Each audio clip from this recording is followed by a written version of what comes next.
Peace River up at Brownville, which is in northern DeSoto County. He went up there and bought new sawed lumber, loaded it on a barge, and barged it down the Peace River and out into the Gulf of Mexico and down to the mouth of the Caloosahatchee River and up and unloaded it on the bank up there. And built him a 5-bedroom, 2-story house with fireplaces and chimneys and the works. And he sent off and got him a 32-volt water or a 32-volt generator. And he bought a 32-volt water pump, and he drilled him a well. And he had electric lights and running water and flush toilets upstairs and downstairs out there at the end of World War I. So he had, that tells me he had done all right for himself. Now the family almost lost everything during the Depression. And my father and mother, you know, my mother was a school teacher.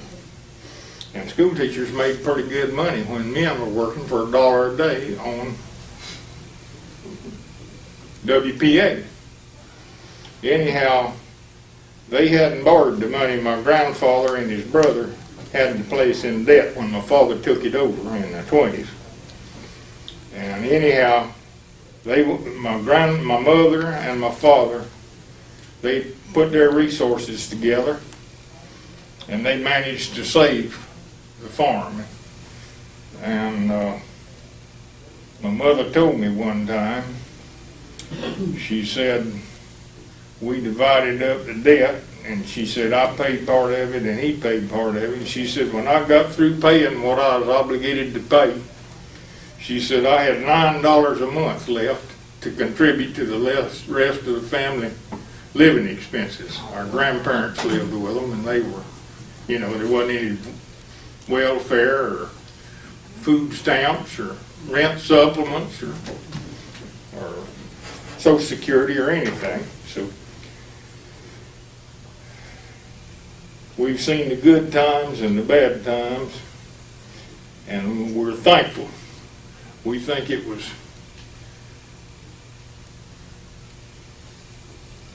divine posterity that brought us down here and provided for us the way that we've been provided for.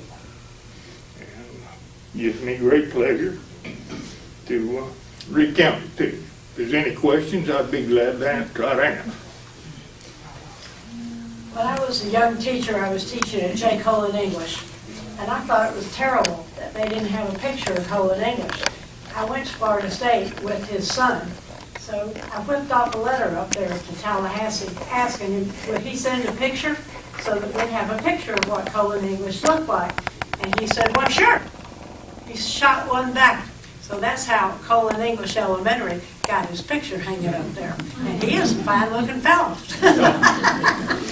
He was a Yes, he was. a handsome man. Yeah, and they said his house was, I think, 40 miles, a 2-story house, 40 miles from the coast, and when you're on the second floor, you can see the coast on a clear day. Yeah, he told me one time he went to Tallahassee. He got elected in 36, so he went to Tallahassee in January of 37. And he said he was thinking about building him a house. And he and my Aunt Ruth had picked out a lot, and he went down to the bank to talk to them about borrowing enough money to build a house.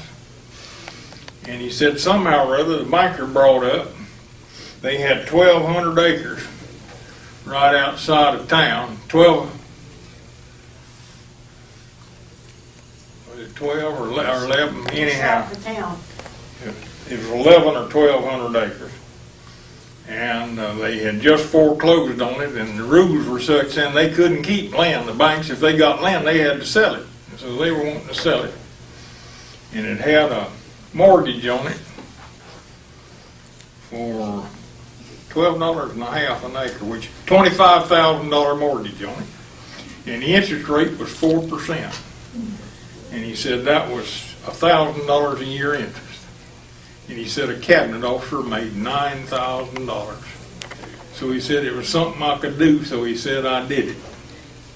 And he didn't have it paid for you when he got out of office, but they ultimately paid for it, and my Colon English Jr.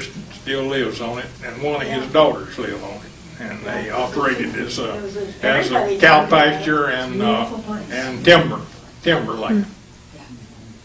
We got his name on the original charter of this post right here, J. Colin English. September 5th, 1919, right here. Yeah, he would have been he was probably in France at that time. Well, he's listed right here, J. Colin English, Vernon Windquist, Barnes, Cooper, Pennington, Vernon Lundquist. Groff, Scott, Gonzalez, Weiderquist? Thorpe, Barron, Collins, Sherwood, whole bunch of them right here. Weiderquist. Yeah, he told me one time he was stationed in France during the First World War. And somehow or other they got some kind of, I don't know whether it was after the war was over or what, but anyhow, it must have been.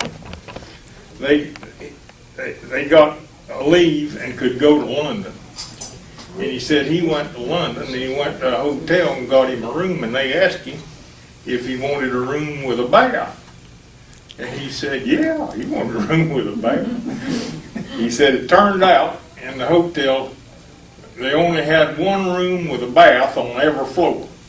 And whoever had the room with the bath, everybody else could just come in and use it. He was an exceptional individual. I learned a lot from him. He was about as unselfish a man, I think, as I ever came across. Thank you very much.